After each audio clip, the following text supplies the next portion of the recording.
Olá pessoal, tudo bem? Aqui é o professor Everson Ramos, professor de matemática da Rede Estadual de Educação. E o nosso assunto de hoje é simetria de reflexão, tá? Conteúdo do 8º ano, certo? Vamos lá? Congruência de imagens. Primeiro, pessoal, duas imagens congruentes são aquelas que, quando sobrepostas, é possível verificar a correspondência entre as medidas de lados e ângulos e a manutenção da forma e do tamanho. A diferença se dá apenas em relação à posição. Vamos ver alguns exemplos. Como seria isso, professor? Olha aqui esse triângulo aqui em azul. Perceba na malha que esse triângulo, eu percebo que tem semelhança. Se você pegar uma régua, observar apenas as malhas em si, você verifica essa igualdade, né? Os lados, né? Você só percebe a posição que muda. Olha aqui uma região quadrada, né? Agora dois quadrados em outra malha, da mesma forma, só estão em posição diferente, mas contando ó, as malhas, nós vemos que os lados são iguais, né? Isso, os ângulos são os mesmos.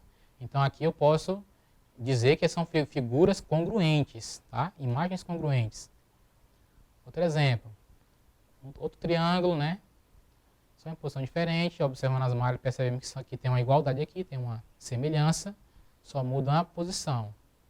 E por último, um trapézio, né? Você que não lembra que figura é essa, um trapézio, invertido aí também pelas malhas, nós podemos identificar semelhanças na questão de lado, ângulo, não é isso? Inteligente, não é mesmo? Congruência de imagens. Agora vamos ver transformações isométricas. São imagens congruentes, tá? Fazem parte de uma rede chamada transformações isométricas, ou simetrias, que por sua vez é dividida em três naturezas. Tá? A primeira é a reflexão, ou simetria axial. A segunda natureza é a rotação. Tá? E a terceira é a translação. Ou seja, existem três tipos de simetria. A reflexão, ou simetria axial, rotação e translação. A que vamos estudar hoje, né, é a reflexão. Não é isso? As demais transformações serão apresentadas nas próximas aulas. Top, não é mesmo? Vamos lá, reflexão ou simetria axial. A reflexão ocorre através de uma reta chamada eixo. O ponto original e seu correspondente na reflexão têm a mesma distância em relação ao eixo. Como exemplo, temos uma forma refletida no espelho. Olha aqui, pessoal. Esse retângulo aqui, ó, de duas cores, né? Olha aqui na natureza. Tá vendo borboleta? Se eu traçar um eixozinho, ó, dividindo no meio, ó, eu percebo que tem simetria aí, ó. Percebendo? Por esse eixo, os dois lados parecem ser congruentes. Olha aqui o F, a letra F. Se eu escrevo ela de um lado, escrevo ela do lado oposto. Se eu escrevo vários, eu percebo, né? Ainda é o mesmo F. Você pode perceber isso, por exemplo, faz o teste no espelho. Se você levanta a sua mão direita e olha para o espelho, a sua visão, o seu reflexo, você vê a sua mão esquerda. Uma mão esquerda olhando para você, não é isso? Seu reflexo com a mão esquerda. Porém, a reflexão lá no seu espelho é você ainda. Porém, a sua visão é invertida. É o que acontece aqui no nosso slide, ó, tá? Quando eu estou tratando das letras F, não é isso? E são imagens reflexivas. Tem semelhança, são congruentes, não é isso? Continuando. De uma maneira mais simplificada, trata-se de o quê? Como eu falei, de um espelhamento de uma figura. É importante compreender que o eixo de simetria pode determinar como se dá a reflexão. Divide o plano em dois e separa a imagem original do seu reflexo, né? Assim como eu falei, né? Você pode, usando esse exemplo do espelho, o espelho vai ser o nosso eixo de simetria. Vamos ver mais na frente essa ideia. Então, o espelho está sendo nosso eixo de simetria, né? A sua imagem, o seu reflexo, tá? Então, em outras palavras, voltando aqui para o nosso slide, né?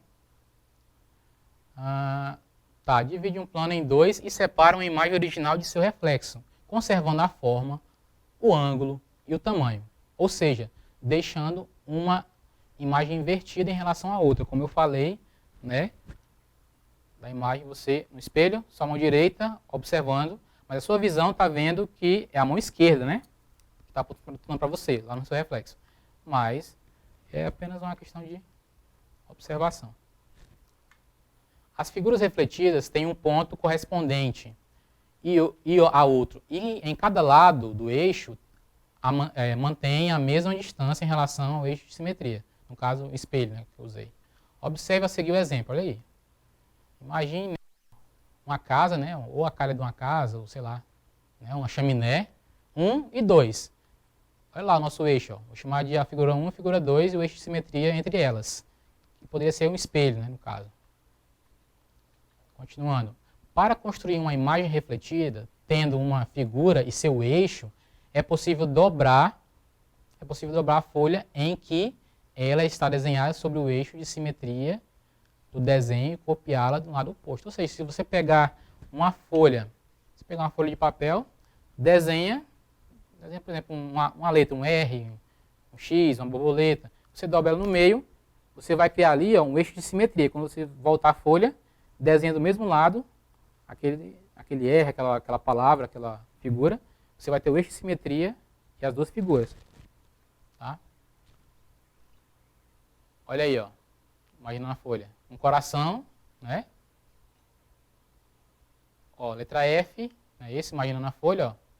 Eu vejo semelhanças, olha aí, segmentos. Posso ver várias características, várias relações. Olha aí, um triângulo, se eu desenhar um triângulo, né? Continuando. Olha aqui, pessoal, definição importante, tá? Uma figura tem simetria de reflexão ou simetria axial, segundo uma reta R, se o transformado da figura pela reflexão de eixo R é a própria figura. Ao eixo de reflexão. Isso aqui, pessoal, falando sobre o eixo de simetria, né? Se a mesma figura você quer definir se ela é ou não simétrica, por exemplo, imagine essa imagem aí, para quem é os mais antigos, né? Pac-Man, né? Você percebe que o R é o nosso eixo de simetria aí, ó. Olha lá o desenho do Bart. Ó. E embaixo tem uns retângulos. Ali tem uma distância, tem umas relações e tem um eixo de simetria. Outra maneira que mobiliza outros saberes geométricos é traçar uma reta perpendicular ao eixo, passando pelos pontos da imagem original e marcar no lado oposto sua posição, mantendo a mesma distância do segmento. É preciso eleger pontos que servirão de referência para o desenho da figura transformada. Como é isso, professor? Olha aqui esse desenho aqui. Essa estrela, tracei um eixo de simetria. Dividi ela em duas, até pintei, né? Ó, um azul mais escuro e um azul mais claro. São figuras simétricas e também formam figuras reflexivas. Não é isso? Apesar de eu estar dividindo a estrela e essa figura de baixo. Olha aí, ó. Tá vendo? Eixo de simetria divide uma figura plana em duas congruentes. Uma figura tem simetria de reflexão se admite pelo menos um eixo de simetria. Ou seja, para existir a reflexão, tem que ter um eixo de simetria. Tá? Se você está analisando a sua imagem no espelho, o teu eixo de simetria é o espelho. Tá? E você é a imagem. Um exemplo mais prático, né? Agora, olha aqui nos polígonos. Vamos usar alguns polígonos. No triângulo, por exemplo. Olha aqui, se eu traço um eixo no meio do triângulo, você percebe que eu dividi o triângulo igualmente, eu criei dois triângulos iguais, né, congruentes, um do lado do outro. Olha aí, ó. Eu tenho um eixo de simetria. Né? Então aqui eu possuo, né, uma simetria de reflexão. Nos polígonos regulares, o número de eixos de simetria é igual ao número de lados. Isso aqui é uma informação importante, tá? É uma definição que agora nós criamos, ó. Nos polígonos regulares, o número de eixos de simetria é igual ao número de lados. Por exemplo, num triângulo equilátero, tem 3 simetrias de reflexão, 3 eixos de simetria.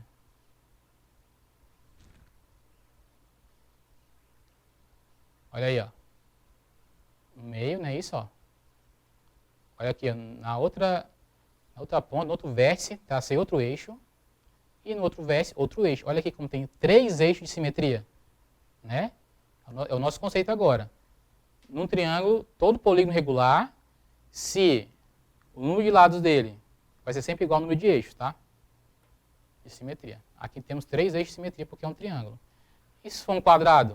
O quadrado tem quantos lados, pessoal? 4. Mas tem, professor, 4 eixos de simetria? Vamos verificar? Olha aqui, ó, um vértice ao outro. 1, 2, olha lá, ó, em cima, 4 eixos, não é isso? Portanto, temos 4 eixos de simetria no quadrado. Né? Só mesmo confirmando a nossa definição. Mandou bem você que entendeu até agora. Mais exemplos de figuras com simetria de reflexão. Vamos ver mais alguns exemplos? A borboleta, que inicialmente eu já falei, não é isso? Isso é um exemplo na natureza, que nós vemos de uma figura reflexiva. Né? Olha uma letra aí, ó. Letra E, por exemplo, é uma letra reflexiva também. Claro que existe letras que não tem, né, reflexão. Mas aí fica para outro momento. Um avião, por exemplo, se eu dividir ele no meio, olha aí o eixo de simetria. Essa figura aí, ó, também 2 losangos, né? O eixo de simetria entre eles. Não tá traçado o eixo ali, mas é isso. Você imagina aquele eixo. E agora, pessoal, vamos praticar? Quantos eixos de simetria cada um desses polígonos regulares? Aqui você vai ter que lembrar, não é isso? Definição de polígonos, algumas relações de polígonos. Um pentágono, por exemplo, regular. Um pentágono, eu já sei que possui 5 lados. Portanto, quantos eixos eu tenho, pessoal? 5. Não é isso? Se ele é regular, então, tem 5 eixos de simetria.